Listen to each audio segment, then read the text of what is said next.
জুলাই উদযাপনের উদ্দেশ্যে সবাই এখানে আসছে। বিশেষ করে আজকে একটা বিনোদনের দিন, আনন্দের দিন। আজকের এই দিনে ফ্যাসিস্ট সরকার মানে মানে জনগণের রোষানলে সে দেশ থেকে পালিয়ে গেছে। এটা একটা বিশাল অর্জন। দ্বিতীয় বাংলাদেশ অর্জিত হয়েছে। এই দ্বিতীয় বাংলাদেশ উদযাপনের যে ইয়াং জেনারেশন, তাদের যে উদযাপন, যে স্বাধীনতা, তারা তাদের আনন্দটা উদযাপনের জন্য আজকে এই দিনে সবাই সমাবেশ করছে।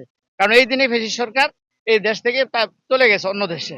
যার কারণে একটা বিশেষ দিন হিসেবে ইয়াং জেনারেশনের জন্য এটা একটা উদযাপনের দিন। আনন্দ করার জন্য সবাই এখানে আসছে। আপনি কি এখানে এসে খুশি হয়েছেন? হ্যাঁ, আমিও খুব খুশি, কারণ আমার মেয়ে আমাকে উদ্ভাবন করছে। কারণ এরাই যে মানে এই যে জুলাই 1 মাস ব্যাপী যে আন্দোলন হয়েছে গত বছরে, আমার মেয়েরা আমাকে মানে উৎসাহিত করছে যে না, এই ফ্যাসিস্ট সরকারকে যে কোনো ভাবে মানে মানে পদত্যাগ করতে হবে।